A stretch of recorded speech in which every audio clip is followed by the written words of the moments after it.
Hey, what's going on, everyone? Welcome to another episode of This Week Today with CuriousJ.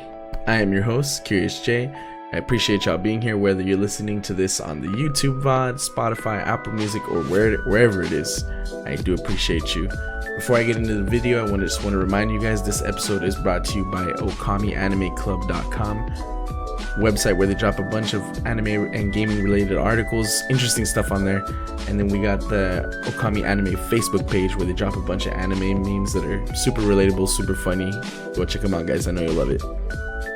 So, as I mentioned in the last episode, I want to try keeping these a little shorter. We're going to do like 2 or 3 topics each time. And the ones I got for you today, I gotta say, I think they're pretty interesting. I kind of like them.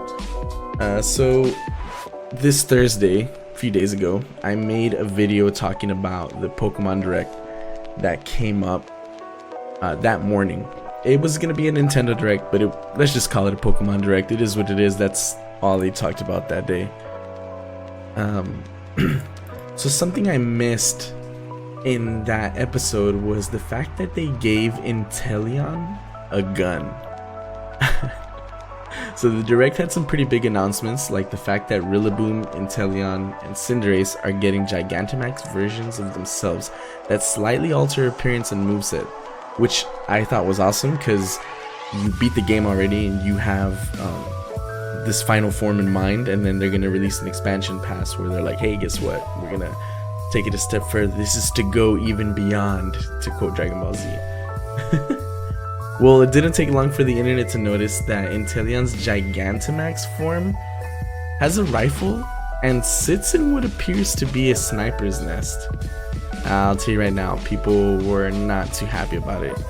I think for the most part, Pokemon fans are pretty hype about it, but there's always going to be that group that doesn't think it's okay for guns to be in a kid's game, which, come on, I mean, I grew up when Pokemon was brand new. I'm sure, like, I'm talking about like Red and Blue, which I'm sure most of you guys playing these new versions, Sword and Shield, did as well. But let's be real, it's a kid's game. There's nothing wrong with that. It's just, it is what it is. It's catered towards the younger audience. So I can see where people might have a problem with there being, you know, what appears to be a sniper rifle in the game. I don't want to get too deep into the politics of it, but guys, let me know what y'all think in the comment section below, because I'm kind of interested how y'all feel about it.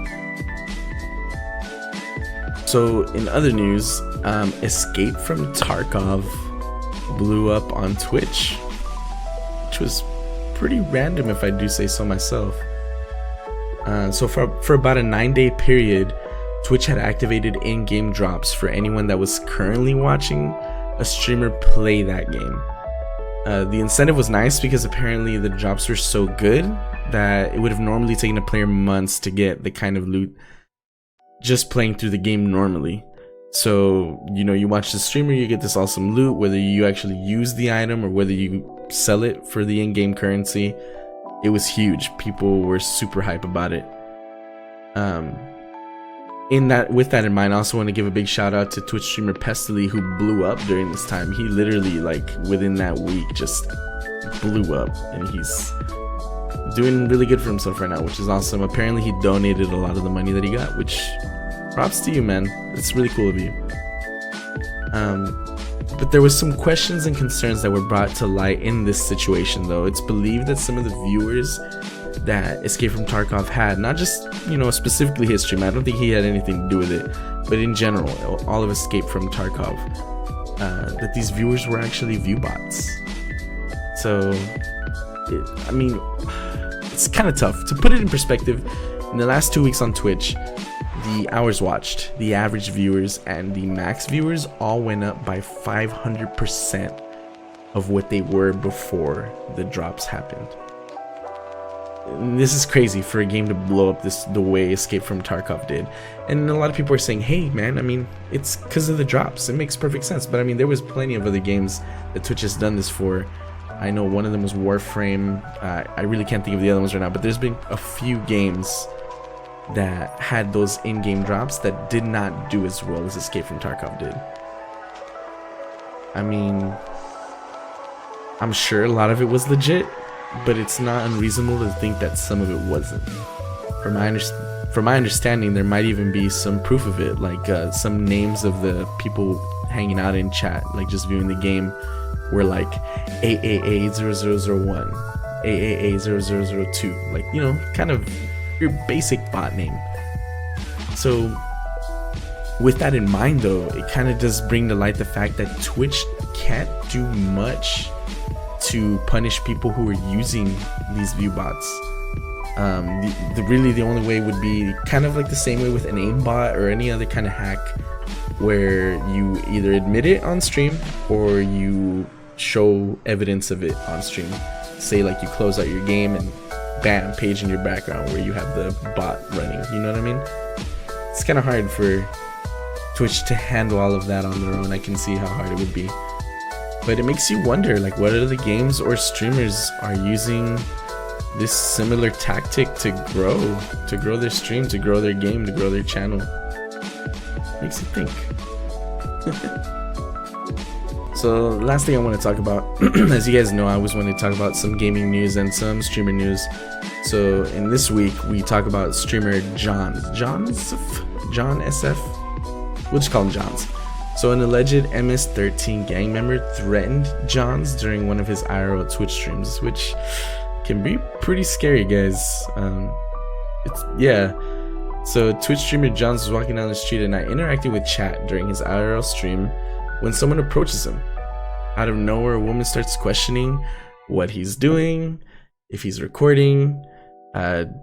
Jons proceeds to tell her about his live stream when she starts telling him that North and South Koreans aren't allowed on her turf. Which, keep in mind, he admits that he's not even Korean, so it really just came out of nowhere, which shouldn't even have been an issue in the first place. I mean, we're getting into like the racist area there, you know what I mean? So she starts yelling MS-13 at him right when, you know, kind of to interrupt him talking. And for those of you who don't know, MS-13 is a well-known gang called the Malas Salvatruchas, which is pretty huge in the United States and kind of just everywhere. So she starts yelling at him and walks in the opposite directions. Jons handled the situation pretty well, I will say. Although you can tell he was kind of confused by the whole situation, he stayed calm and luckily got away from the situation unscathed. But still, guys, these types of situations can be pretty scary. We've seen in the past before where people get mugged during an IRL stream. I mean, next thing you know, it'll be assault or worse. And, you know, I really hope it never comes to that. So I just want to say, please be very careful out there, guys. I mean, IRL stream is great. Just chatting is a great avenue to go streaming by, but just be careful. That's all I can say. So that's gonna be it for me for this week, folks. Once again, I do appreciate you guys. Follow me on Twitch. I do stream Monday through Thursday around 10 p.m. Central. We sometimes do weekends. Normally I don't, but you never know. Surprise stream.